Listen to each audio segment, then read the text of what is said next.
Olá, apaixonado por mecatrônica. Hoje teremos o episódio 2 das estações que mais surpreenderam. E para isso vamos então retornar para a Finlândia em 2005. Este foi o projeto teste, contando com as estações de distribuição, separating, robô e storing. A estação separate, que é a segunda estação da linha, responsável pela separação das peças corpo de relógio ou aprovação, então, das peças corpo de cilindro. O robô, junto com a estação de assembly, né, responsável, então, pela montagem da mola, do êmbolo e da tampa. Então, um processo bem demorado. E o legal dessa estação é que, para fazer toda essa montagem, apenas 4 pontos os competidores precisaram ensinar para o robô. Apenas 4 pontos, os demais pontos utilizados para a movimentação do robô foram pontos relativos a esses 4 pontos de referência, então. E a última estação, a estação de storing, responsável pelo armazenamento das peças. E é justamente sobre essa estação que foi a estação que mais surpreendeu nesse Mundial. Então, a estação storing possui então 2 eixos, um eixo linear para fazer os movimentos verticais e um eixo rotativo para fazer os movimentos horizontais em arco. E ambos eixos controlados por servomotores. Então a gente tinha um controle muito preciso destas posições. E a gente pode ver aqui na estação uma prateleira, né? Uma prateleira, 3 prateleiras, na verdade, onde as peças eram, então, armazenadas. Mais detalhes, então, sobre cada eixo. Então, o eixo linear, aqui mostrando o eixo e mostrando o motor acoplado ao eixo. Esse eixo era controlado, então, por um controlador SFC, e o controlador ele não ficava na estação, ele ficava fixo, então, junto do painel de botões. Esse controlador, então, responsável pelo controle de posições desse eixo linear. Esse controlador possui uma interface RS-232 para a parte de comissionamento, então, através de um software proprietário, de um software próprio, né? Que mais?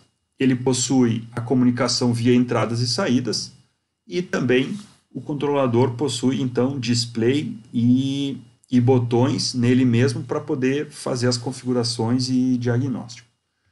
No eixo rotativo, então, o controlador ele já vem diretamente acoplado ao eixo, ao motor. Já o controlador não é externo, ele é integrado, né? Um controlador MTR, um controlador que tem as seguintes funcionalidades. Então, ele controla até 16 posições, ele possui aceleração e frenagem constantes, tem o modo homing para poder fazer o referenciamento, ele também tem comunicação via I/O ou rede ou um field bus, e ele também possui, como a gente pode ver ali na foto, displays e botões para a parte de configuração e diagnóstico. Na parte de comunicação de via I/O, né, entre o PLC e os controladores, a gente tinha essa tabela, então vocês podem notar aqui que ele tem uma codificação binária, né, um código binário e mais um bit de strobe aqui, justamente para identificar qual posição que o eixo deveria se movimentar. Então, ou para o home, ou para a posição 1, ou para 2, e assim por diante, tanto para o eixo linear quanto para o eixo rotativo. Quando tanto em um eixo ou outro eixo, quando o motor chegasse na posição, ele indicava para o CLP que tinha chegado na posição. Então, existiam mais 2 bits, né, de saída, então, dos controladores, avisando que o eixo tinha sido posicionado corretamente, justamente para o CLP poder fazer a sequência de movimentação.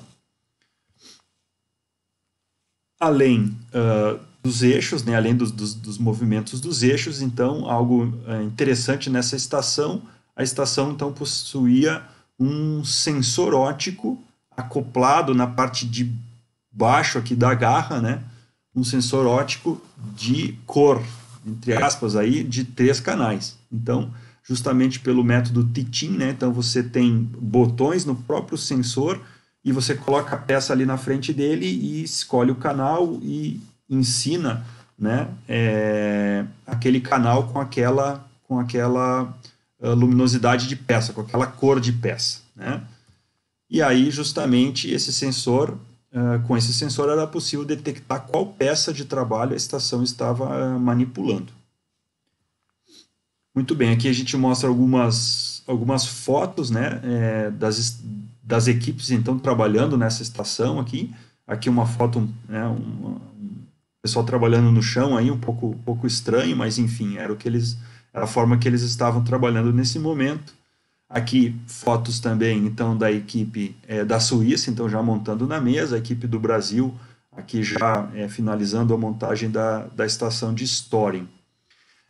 Bem, essa etapa foi a quinta etapa de prova, montou-se a estação de Storing separadamente e depois ela integrou ao sistema. Nessa etapa de montar a estação separadamente, o tempo máximo foi de 3 horas, foram 15 pontos do total dos 100 pontos da prova, e o Brasil, então, acabou gastando as 3 horas de prova e recebeu apenas 6,6 pontos. Então, aqui a gente, infelizmente, nesse ano teve alguns problemas, né, justamente com a parte de comunicação do CLP com os controladores, né, e não deu tempo de fazer todo...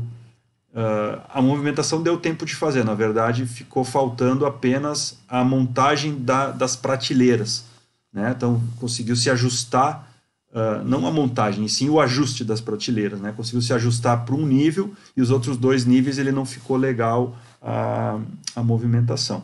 Um detalhe importante aqui é que as equipes não podiam modificar as configurações dos controladores, tanto do eixo linear vertical quanto do eixo rotativo, do eixo horizontal rotativo. Então, obrigatoriamente, as equipes precisavam fazer, então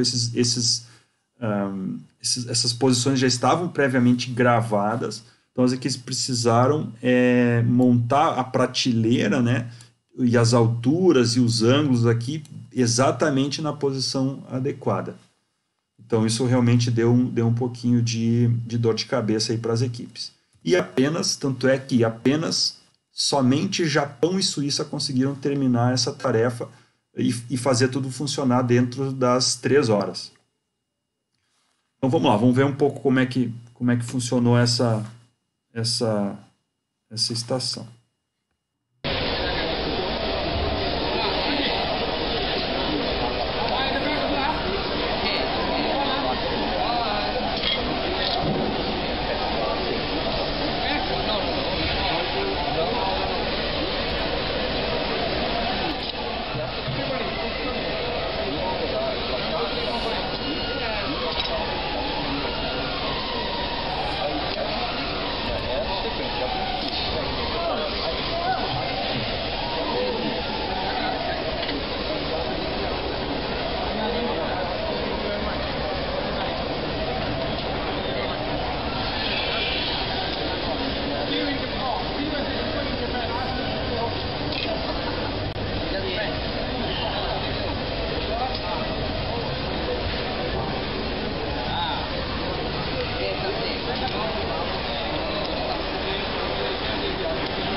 Então, aí foi o funcionamento da estação Storen, lá na competição da Finlândia, o funcionamento da estação do Brasil.